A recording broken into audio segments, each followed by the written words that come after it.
Eu imagino que tenha toda Puta, fugiu a palavra. Não é nenhuma razão. Implicações na realidade que, assim, passar perto... Assim, no filme Interestelar lá, dá merda pra estar perto de um buraco negro, né? Dá merda ou não, né? Depende. Por que depende? Ele fica orbitando, né? O tempo... que o tempo, ela vai explicar pra você. Então me explica aí, Tem Roberto. implicações no tempo. Basicamente, implicações no tempo. No tempo e no espaço. As duas são... É uma entidade só, né? Que a gente chama de espaço-tempo. Isso foi o Einstein que percebeu, quando ele introduziu a relatividade restrita, em 1908, que ele percebeu que a gente tem um espaço, que é o que a gente conhece, né? As 3 dimensões, que, né? Cima, baixo, esquerda, direita e frente e trás. Só que ele percebeu também que o tempo é uma dessas dimensões, que a gente não consegue ver, a gente só consegue meio que sentir o tempo passar. Né? E ele também percebeu que quando você coloca uma massa, qualquer massa nesse tecido que forma o universo, que ele chama de espaço-tempo, essa massa distorce o espaço-tempo. E a distorção é muito análoga a uma cama elástica. Por exemplo, você coloca uma cama elástica, você coloca uma bola no centro e ela vai distorcer. Só que é claro que quando a gente fala de espaço-tempo, a gente está falando de 4 dimensões e não de 2 dimensões, que seria a superfície da cama elástica. Tá. E aí o que o Einstein percebeu é que isso a gente conhece como gravidade, essa distorção. Essa distorção do espaço-tempo é o que a gente pressente como campo gravitacional, que é o que nos prende aqui na superfície da Terra. A gravidade, então, é uma distorção do espaço-tempo, as duas coisas. Isso, do espaço-tempo. Tanto o espaço quanto o tempo está sendo distorcido. E isso a gente vê como gravidade. Porque é o seguinte, cara, o Einstein, quando o Newton definiu a gravidade, ele definiu como uma força, né? Então tá lá o negócio que cai. E esse negócio incomodava muito o Einstein, entendeu? Falou, cara, mas que caramba de força é essa? Um negócio mágico? É um negócio... Isso aí incomodou ele, entendeu? Incomodou ele e ele foi atrás de tentar... Não, isso aí tem que ter alguma descrição, matemática, alguma coisa pra... né? Porque eu tenho um corpo aqui, outro aqui, os corpos se atraem. Mas o que é isso, entendeu? O que está acontecendo? Então vamos dizer que esse incômodo, né, que o Einstein sentiu, é que deu o estalo para ele poder desenvolver basicamente quase tudo que ele desenvolveu. Mas isso em escala cósmica, vamos lá. A gravidade na Lua é diferente da gravidade na Terra. Sim. Significa que o tempo passa diferente se a gente estiver lá e estiver aqui? Ou é perto demais? Assim, passa diferente, mas é uma coisa tão pequena, porque tanto a massa da Terra quanto a massa da Lua é muito pouca para fazer uma diferença assim, perceptível. Então, se imagina que é a cama elástica com bolinhas de gude. Tá. A cama elástica quase não distorce, né? Você pega uma bolinha de gude e põe naquele elástico. Se você olhar ali bem pertinho, você vai ter uma distorçãozinha. Mas, se você olhar, cara, tá praticamente não mexeu em nada. Entendi. Você vem e coloca uma bola de boliche no meio agora. Aí ela vai dar aquela, né, distorcida no elástico. Essa é a parada do buraco negro, porque é o quê? É massa pra caralho? Exatamente. Porque, por exemplo, o Sol já é uma massa considerável, ele já dá uma distorcida. Uma estrela 10 vezes maior que o Sol distorce 10 vezes mais. Então vai chegando num ponto em que essa distorção... fica um negócio tão grande, que você não vai conseguir tirar nada ali de dentro. Basicamente, nesse exemplo da cama elástica, seria isso, o buraco negro, entendeu? Entendi, tá. É porque o negócio da cama elástica, cara, eu já até sei, causa grandes problemas, tá? Porque é o que a Roberta falou, a gente está num negócio quadridimensional. E a cama elástica é um negócio plano aqui. Então tem que dar uma abstraída, né, Roberta? Sim. Até porque a própria ideia da gente começar a pensar em 4, em uma dimensão... Já complica a cabeça. Já dá uma complicada na cabeça, assim. Já é, porra, tá, então tem uma... Porque assim, o tempo é uma constante, mas eu não sei... eu tô com medo de ficar falando merda aqui. Pode falar, mas fala. Que o tempo... A gente tá aqui pra aprender. Tempo como tempo, assim, para um astrofísico, não é considerado espaço-tempo, sempre.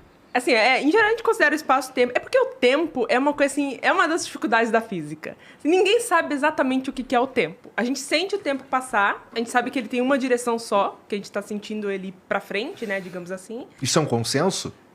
É um consenso, principalmente quando a gente trata assim, de uma coisa chamada entropia. Entropia. E aí, essa entropia daria... Que é o caos. Por exemplo, se eu pego esse copo e viro, a água vai fazer assim.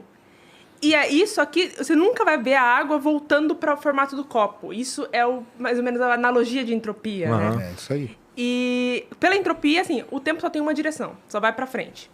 Então, Porque a gente nunca observou nada que provasse o contrário. que você, por exemplo, você não joga a água e espera que ela volte pro formato do copo. Você nunca espera que isso aconteça, que seria meio que retornar na entropia, ou seja... Tá.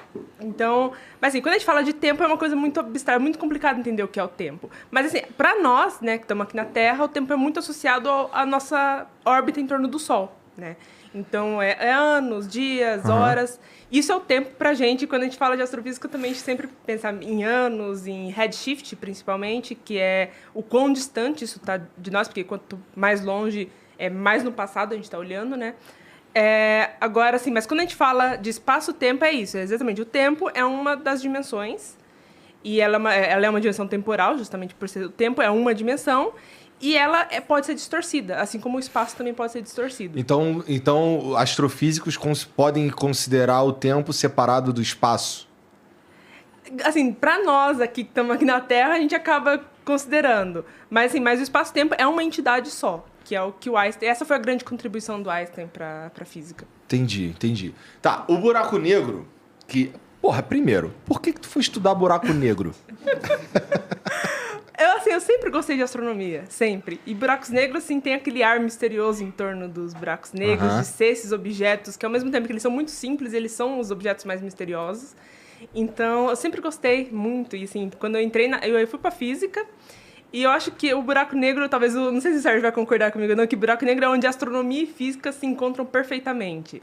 Exatamente. Sabe? É onde a física e a astronomia se casam, basicamente. E eu achava isso incrível, de poder usar a física para explicar esses objetos. E aí eu fui para a área de buracos negros. Tá. Por que você diz que o buraco negro é algo simples? Bom, a gente fala que eles são os objetos mais simples porque todo buraco negro que você pegar, qualquer um no universo que você observar, eles são idênticos, exceto por 3 parâmetros. Que é a massa, então eles podem ter massas diferentes, eles podem ter spin diferente, ou seja, quanto eles giram, que eles podem girar ou não, isso entre 0 e 1, digamos assim, e eles podem ter carga. Só que a carga, como eles são objetos astrofísicos, eles estão no universo, no espaço, eles podem se neutralizar muito fácil. Então, em geral, a gente descarta a carga, a gente nem considera. Então, a gente trabalha com 2 parâmetros só, massa e spin. E todos os buracos negros, eles são idênticos, exceto por esses 2 parâmetros. Tanto que quando eu recebi a imagem, acho que o Sérgio deve ter recebido esses comentários. Por que essas imagens são iguais, né? Do buraco negro do centro da Via Láctea e o buraco negro... Ainda bem que é igual, né? Exato, exatamente. Eu pensava, ainda bem que é igual, porque se não fosse igual, alguma coisa estava errada na física. E é igual porque, exatamente, a única diferença que os 2 têm é provavelmente o spin, que a gente não sabe ainda qual é o spin deles, e a massa, que a gente sabe. Um tem 4 milhões de massas solares e o outro tem 7 bilhões de massas solares. Quê? Então, É os 2 da foto que ela tá falando. Da foto. A gente conseguiu hoje tirar foto de 2 buracos negros. Um de uma galáxia que chama M87, que fica a 50 milhões de anos-luz de distância, e do nosso próprio buraco negro aqui da Via Láctea. Então, a foto dos 2 é igual, cara. E aí o pessoal falou, até parece, cara, eles fizeram uma e depois foram ali no Photoshop e fizeram a outra, entendeu? Não, cara, o ser igual é muito bom, porque mostrou exatamente tudo que o Einstein lá previu, entendeu? Eles vão ser iguais. O que muda é a massa. Aí o nosso aqui ele é bem menor, é na casa de 4, né, milhões, e o da M87 é 7 bilhões de vezes a massa do Sol. Então é muito mais. Eles são maiores, assim, vamos lá, se a gente fosse Deus e olhasse assim, esses 2 buracos negros assim, maneiro. Um seria maior que o outro, um é maior que o outro, ou eles concentram massa no mesmo tamanho? Bom, a concentração de massa é sempre na singularidade. É um ponto no espaço. Que é um ponto. Agora, a gente tem também a questão do horizonte de eventos, que é o raio aonde a luz não consegue mais escapar. A partir daquele raio, tudo que entra não sai mais, inclusive a luz. Então, o horizonte de eventos ele é diferente dependendo da massa. Então, quanto mais massivo um buraco negro for, maior ele é. O da primeira foto, o M87, que é esse que tem 7 bilhões de massas solares, ele é bem maior do que o Sistema Solar. Enquanto o de 4 milhões, que é o nosso, né, o da Via Láctea, ele é quase do tamanho da órbita de Mercúrio, então ele é bem menorzinho. Mas o ponto dele, onde a massa está concentrada, é uma singularidade, é um ponto que é outro grande mistério também, que assim, a gente não sabe exatamente o que é a singularidade. Basicamente, você está dizendo que assim, o que define o tamanho, a gente consegue quantificar o tamanho dele pelo tanto de coisa que ele consegue sugar a luz, assim, até onde a luz consegue escapar. O tamanho dele seria exatamente esse, o raio onde a luz não consegue mais escapar. Mas tirando isso, o buraco negro, até onde a gente imagina, até onde a gente sabe, é um pontinho, onde está concentrado dessa massa. Meu Deus, cara. O Einstein tinha uma frase, cara, ele falava que o buraco negro é onde Deus fez a divisão por zero. Porque a divisão por zero não existe na matemática. Mas o que acontece no buraco negro? Densidade é massa dividido por volume. Então você tem uma grande quantidade de massa, a quantidade de massa gigantesca, num volume que tende a zero. Tende a zero. Quando você faz essa divisão, a densidade que a gente chama, ela tende ao infinito. Entendeu? Olha que doideira. Então o Einstein tinha essa frase aí, que o buraco negro é onde Deus fez a divisão por zero. Era a frase que ele falava. Bom, na prática, para nós aqui na Terra, entender buraco negro é só uma questão de entender mesmo, né? Ele não tem... o mais próximo que a gente tem é esse da Via Láctea, né? Não vai sugar. Isso aí é uma dúvida que o pessoal tem, né, Roberto? Que a gente pode explicar. O pessoal acha que o buraco negro é um ralo, né? É um negócio que fica ali sugando, tá sugando tudo. Daqui uns dias vai a Terra, vai junto pro ralo, né? É isso que o pessoal tem essa ideia. Mas explica aí pra galera que não... Sim, o pessoal tem essa ideia, né? De que uma ideia também que fala, porque tá tudo orbitando o buraco negro. O pessoal acha que a gente tá orbitando porque tem um buraco negro. Porque tem um buraco negro, sendo que não. Que ele é muito, assim, ele é grande, mas ao mesmo tempo ele é muito pequeno em comparação à Via Láctea. Ou qualquer outra galáxia. E quando você faz a comparação de gravidade das estrelas de uma galáxia com o buraco negro que está ali no centro, chega a um ponto que ele não tem mais força. E é um ponto assim, muito próximo a ele. Que ele não tem força para atrair as coisas gravitacionalmente para ele. Então a Terra, né, tá bem longe, assim, o Sol até tá bem longe do ponto que ele consegue atrair. Então ele não está atraindo nada. Assim, acontece, às vezes, alguma coisa cair em direção a ele, por sorte. Assim, alguma coisa cai lá. Mas ele é tranquilo. Inclusive, hoje em dia, ele é quase... O da Via Láctea, no caso, ele é quase definido como um buraco negro inativo. Porque ele quase não se alimenta. Faz muito tempo que ele não tem um jantar, digamos assim. Que é quando passa uma coisa ali perto dele, ele puxa e adiciona a própria massa. Isso. Que aí acontece. E aí algumas coisas começam a acontecer ali no ambiente dele, que a gente sabe que ele está ativo ou não. Mas no caso desse da Via Láctea, ele está assim, inativo, a gente vê muita pouca radiação vindo dali, né? Da matéria que está sendo sugada.